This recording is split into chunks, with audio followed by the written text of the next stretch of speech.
ಅಯ್ಯೋ, ಹಾಗೆಲ್ಲ ಹೇಳ್ಬೇಡಿ. ಹೌದು ಸ್ವಾಮಿ, ಇದಕ್ಕೇನಾದ್ರೂ ಪರಿಹಾರ ಇದ್ರೆ ದಯವಿಟ್ಟು ತಿಳಿಸಿ, ನಾವದನ್ನ ಮಾಡ್ತೀವಿ. ಪರಿಹಾರ ಇಲ್ಲದ ಪ್ರಶ್ನೆ ಯಾವುದೈತೆ ತಾಯಿ? ಎಲ್ಲ ಸಮಸ್ಯೆಗೂ ಪರಿಹಾರ ಇದ್ದೇ ಇರ್ತದ. ಆದ್ರೆ ನಾ ಹೇಳೋ ಪರಿಹಾರನ ಕಟ್ಟುನಿಟ್ಟಾಗಿ ಪಾಲಿಸಬೇಕು. ಇಲ್ಲ ಅಂದ್ರೆ ಕಂಟಕ ದುಪ್ಪಟ್ಟಾಯ್ತದೆ, ಈ ಮನೆ ಸ್ಮಶಾನ ಆಯ್ತದೆ.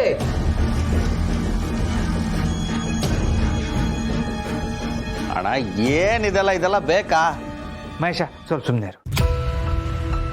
ಮನೆಯವ್ರ ನಂಬಿಕೆನ ತೆಗ್ದಾಕೋಕ್ಕಾಗಲ್ಲ. ಅವ್ರು ಏನು ಹೇಳ್ತಾರೋ ಹೇಳಿ. ಹಾಗಾದ್ರೆ ಪರಿಹಾರ ಏನ್ ಸ್ವಾಮಿ? ಪರಿಹಾರ ಸುಲಭ ಐತೆ ತಾಯಿ. ದೈವ ನುಡಿತೈತೆ, ಜೀವ ಉಳಿತೈತೆ. ಆದ್ರೆ ಆ ಎಳೆ ಜೀವ ಹೊತ್ತಿರೋ ಜೀವ ಈ ಮನೆಯಿಂದ ದೂರ ಹೋಗ್ಬೇಕು.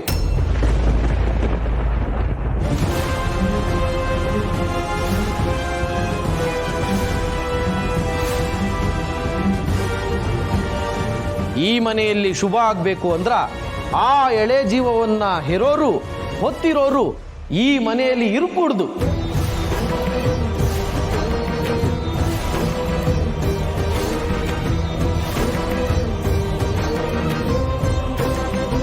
ನಾ ಹೇಳ್ದಂಗ ನೆಡ್ಕೊಂಡ್ರೆ ಈ ಮನೆಯಲ್ಲಿ ಶುಭ ಆಗ್ತೈತಿ. ಇಲ್ಲ ಅಂದ್ರ ಈ ಮನೆ ಸ್ಮಶಾನ ಆಗ್ತೈತಿ. ದುಡ್ಡು ಕಾಸಿಗೆ ಹೇಳಿದ ಮಾತಲ್ಲ ಇದು. ನಂಬಿಕೆನೆ ಭಗವಂತ.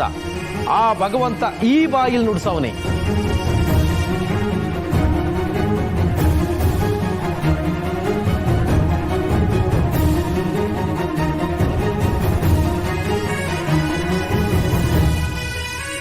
ನನ್ನ ಮಾತು ಸತ್ಯ ಆದ್ರೆ ಮುಂದಿನ ಮಾಸದಾಗ ಬರ್ತೀನಿ, ಆಗ ಕಾಣಿಕೆ ಅಂತ ಕೊಡಿ. ಈಗ ನನಗೆ ಕಾಣಿಕೆ ಬೇಡ. ನನ್ನ ಮಾತು ಸತ್ಯ ಆಗ್ತೈತೆ. ಸ್ವಾಮಿಗಳೇ, ದಕ್ಷಿಣೆ ಬೇಡ ತಾಯಿ, ಮೊದಲು ಮನೆಯನ್ನ ಕಾಪಾಡ್ಕೊಳ್ಳಿ. ಇಲ್ಲ ಅಂದ್ರೆ ಈ ಮನೆಗೆ ಮಹಾ ಕಂಟಕ ಕಾದೈತೆ. ನನ್ನ ಮಾತು ಸತ್ಯ ಆಗ್ತೈತೆ. ನನ್ನ ಮಾತು ಸತ್ಯ ಆಗ್ತೈತೆ.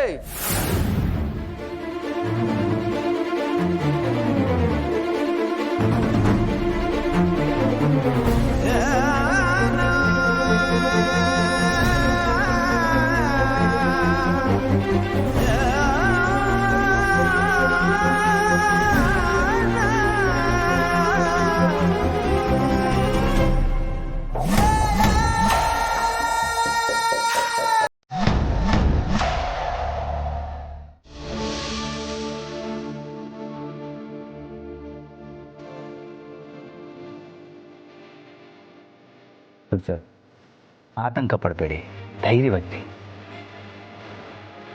ಏನಂತಕ್ಕೆ ಇದೆಲ್ಲ? ನಾನು ಆಗಲೇ ಹೇಳಿದೆ ಇದನ್ನೆಲ್ಲ ನಂಬೇಡಿ ಅಂತ. ನೀವು ದೇವರು ನಂಬ್ತಿರ ತಾನೆ, ನಿಮ್ಗೆಲ್ಲ ಒಳ್ಳೇದೇ ಆಗುತ್ತೆ. ಇದನ್ನೆಲ್ಲ ನಂಬೇಡಿ. ಏನಾಯ್ತು? ಯಾಕೆ ಎಲ್ಲರೂ ಹೀಗಿದ್ದೀರಾ? ಅವ್ರಿಗೇನೂ ಆಗಿಲ್ಲ ತಾನೆ, ಹುಷಾರಾಗಿ ಇದ್ದಾರಲ್ವಾ? ಆಗ್ಲೇ ಒಬ್ರು ಮನೆಗೆ ಬಂದಿದ್ರು. ಅವರು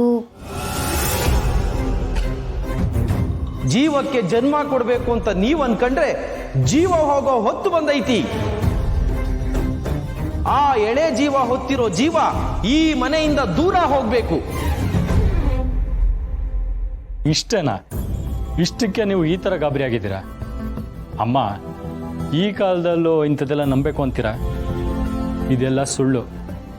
ನಮಗೆ ಭಯ ಪಡ್ಸೋಕ್ಕೆ ಈ ರೀತಿ ಮಾತಾಡಿರ್ತಾರೆ. ಹೌದು, ಫಸ್ಟ್ ಆಫ್ ಆಲ್ ಅವ್ರನ್ನ ಒಳಗೆ ಕರೆದು ಇಷ್ಟೆಲ್ಲ ಕೇಳಿದ್ದೆ ತಪ್ಪು. ಇದನ್ನ ಯಾವುದನ್ನು ನಂಬೇಡಿ, ಇದು ಯಾವುದು ನಿಜ ಅಲ್ಲ. ನಿಜ ಅಲ್ವಾ? ಇದನ್ನೆಲ್ಲ ನಂಬಾರ್ದಾ? ಇದೆಲ್ಲ ನಿಜ ಅಲ್ಲ ಅಂತ ನೀವ್ ಹೇಗೆ ಹೇಳ್ತೀರಾ?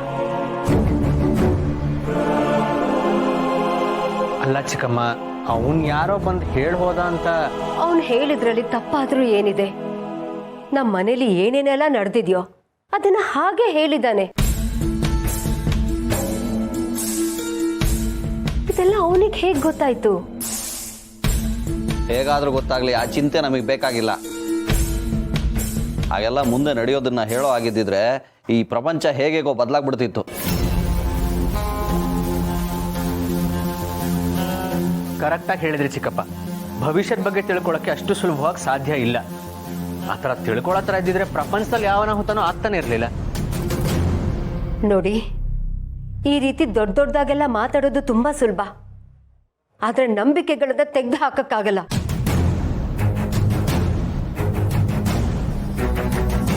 ಈ ನಂಬಿಕೆಗಳು ನಿಜ ಆಗಿರೋ ಉದಾಹರಣೆಗಳನ್ನ ನಾನು ಹೇಳ. ಅತ್ತೆ ಹೇಳ್ತಿರೋದು ಸರಿಯಾಗೇ ಇದೆ. ಭವಿಷ್ಯ ಹೇಳೋರು, ಎಷ್ಟೊಂದು ಜನ ಜ್ಯೋತಿಷಿಗಳು ಇವರೆಲ್ಲ ಹೇಳಿರೋದು ನಿಜ ಆಗಿದೆ.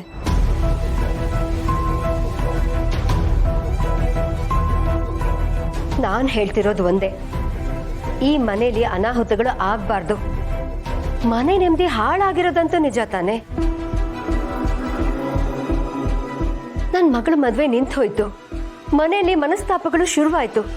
ಇದನ್ನೆಲ್ಲ ಅವನು ಹೇಳ್ದ ಅಲ್ವಾ? ಅಬ್ಬಬ್ಬಬ್ಬಬ್ಬಬ್ಬ, ಎಷ್ಟು ಚೆನ್ನಾಗಿ ಆಕ್ಟ್ ಮಾಡಿದೆ. ಯಾವ ಡೈಲಾಗ್ನು ಮರೀದೆ ಕರೆಕ್ಟಾಗಿ ಹೇಳಿದೆ. ನೋಡೋಣ, ಮೇಡಮ್ ಅವ್ರು ಸ್ವಲ್ಪ ಜಾಸ್ತಿನೇ ಪೇಮೆಂಟ್ ಕೊಡ್ಬೋದು. ಹಾ, ಆದ್ರೂ ಈ ಸೀರಿಯಲ್ನವರು ಸಿನಿಮಾದವ್ರು ಯಾಕೆ ನಾನು ರಿಜೆಕ್ಟ್ ಮಾಡ್ತಾರೆ? ಈ ಮೇಡಮ್ಗೆ ಹೇಳ್ಬಿಟ್ಟು ಸ್ವಲ್ಪ ಇನ್ಫ್ಲೂಯೆನ್ಸ್ ಮಾಡ್ಸೋಣ. ಫೋನ್ ಮಾಡ್ತೀನಿ ರೀ. ಪರವಾಗಿಲ್ಲ, ಚೆನ್ನಾಗೇ ಆಕ್ಟ್ ಮಾಡ್ತೀಯ. ನೀನ್ ಕೇಳಿದ್ದಕ್ಕಿಂತ ಜಾಸ್ತಿ ದುಡ್ಡೇ ನಿನಗೆ ಕಲ್ಪಿಸ್ತೀನಿ.